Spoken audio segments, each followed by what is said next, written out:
Hello YouTube, it's Lion here with Hobbies of a Man once again, and today we are going to do a book review. Now today's book review is going to be on The Last Kingdom. So this is written by Bernard Cornwell. It's published by HarperCollins. The genre here is historical fiction. There's no fantasy elements in this from what I read. I don't know if there's more in the next, but this is a historical fantasy. A historical fiction, no fantasy. It has a Netflix adaptation. If I remember correctly, it was actually from the BBC, but then they no longer wanted it. Netflix picked it up and now is finishing it. The 4th season just came out this past April. Yeah, and I watched it. When it came out, I watched the whole series. It was really good, really enjoyable, and made me pick up this book. So, the premise here is that there's this young Saxon lord, Uhtred of Bebbanburg, who gets adopted by Viking raiders after they basically demolish his people, or like demolish his lands, and they fight with all the northern Saxons of Northumbria, and he is then raised by them. And he becomes this great warrior. And eventually he makes it all the way to King Alfred in Wessex and becomes an indispensable warrior for him. And then you kind of follow Uhtred's journey from a child all the way to when he gets old, I guess. I don't know. It's a 10-book series. I only read the first book. And I've watched the 4 seasons on Netflix, which is supposed to go all the way up to book 8, I think. But it's all super condensed, so I'm not really sure where and how it kind of ended up. But very enjoyable. So the plot line here is very good. It's not actually that amazing, like intrigue-wise. Like, you're not like dying to read through each page as quickly as possible so you know what happens. At least not at the beginning.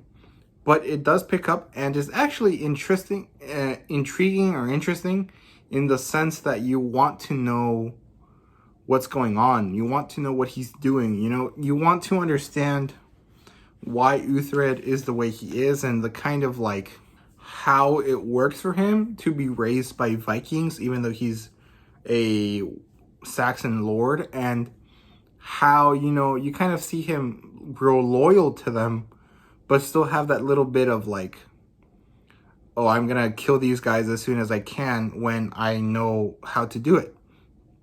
Which is kind of what he ends up doing anyways, but, you know, whatever.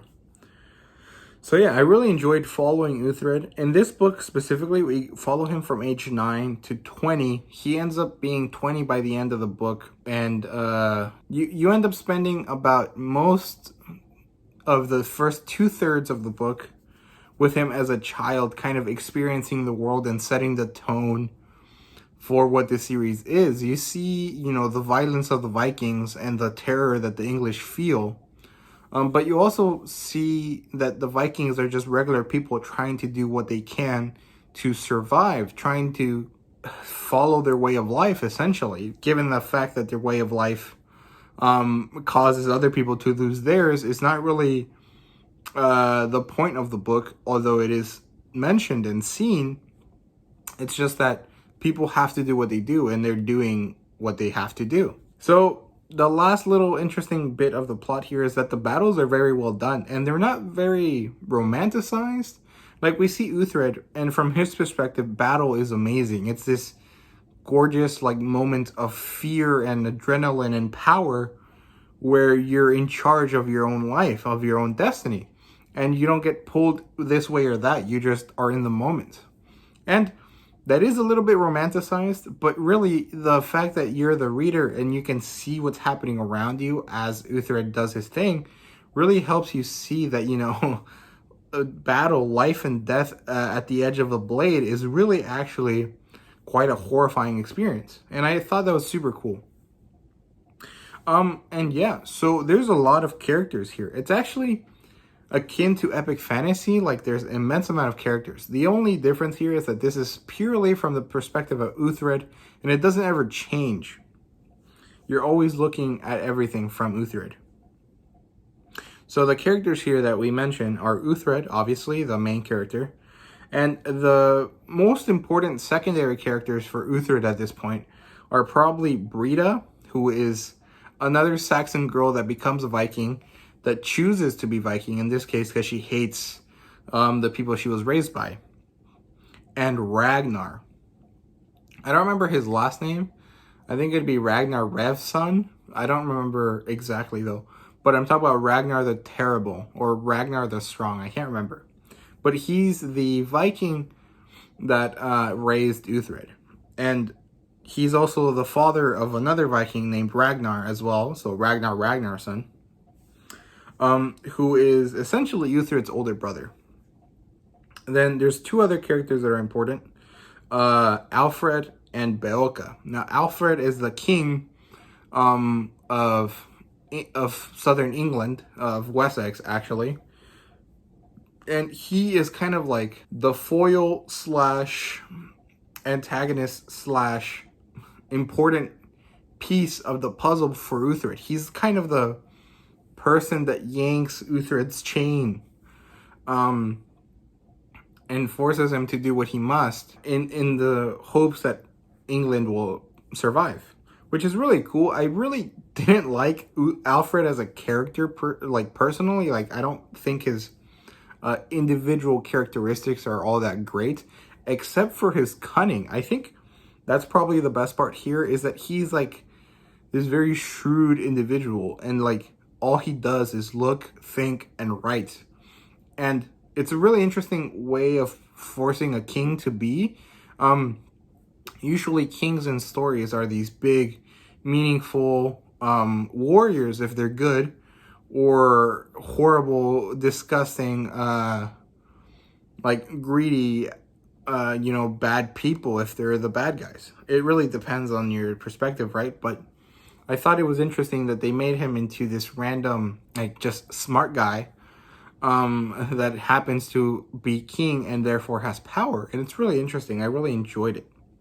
There's a few other characters. There's Leofric, who is a friend, the friend character. He initially doesn't like Uhtred, but eventually they connect and then they form a good type of relationship together. And then there's Ubba, who is the leader of the Vikings in England at this point, who is not really the antagonist, but someone that becomes important later in the story in an antagonistic type of setting. And the other one is Oba the Elder and Oba the Younger, who also function as antagonists. Not exactly. They're not necessarily bad guys. They're just people that are in Uthred's way. So it's really interesting that there's a lot of people and that all of them serve a purpose. I really enjoyed that. The world building here is good. It's a historical fantasy, or historical fiction, sorry. So it's interesting that you have a lot of world building, but it's all focused on making it feel old instead of like wondrous. It's really cool how it kind of does it. It's actually not the most accurate to history. A lot of people wear studded leather, and that's not really a thing. Shadiversity has made a lot of videos on it, so I'll leave his link down in the description if anyone's interested in checking out his channel to, see about that. And they also, a lot of people have swords for some reason. We know that swords were actually not the most common weapon for regular people. A spear would be more common for regular soldiers than a sword. Shadiversity also has videos on this, so I'll still leave them down in the description or up in the card. Actually, I'll leave them up in the card if anyone's interested to check that out. So it's not the most historical accurate, but it is rather good. It's interesting how the Saxons are all actually just the same as Vikings.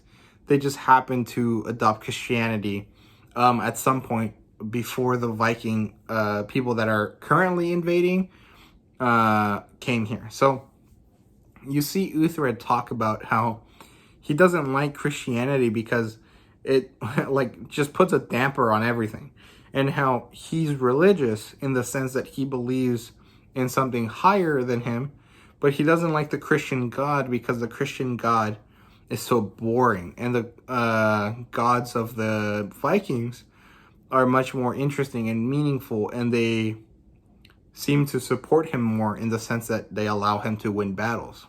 It also talks about kind of how everyone does their thing and how everything kind of happens.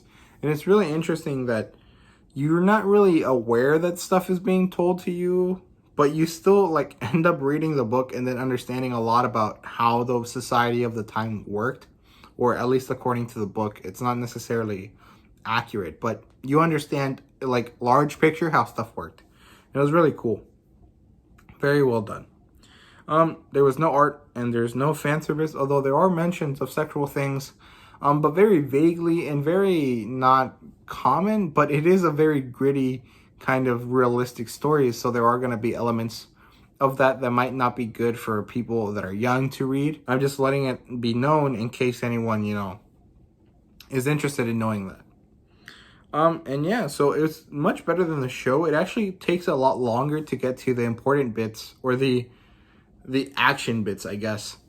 But that time that's spent between each one of those plot points is actually rather meaningful and really enjoyable to read through. So I was really happy with this read through. I would definitely recommend this if you're a fan of medieval fantasy, because this really does feel like that without the magic. It feels a lot like Game of Thrones. So yeah, that's kind of it for me. Thank you guys very much for watching, and please like, subscribe, and comment down below if you guys liked it. And yeah, thank you guys very much for watching once again, and see you guys later.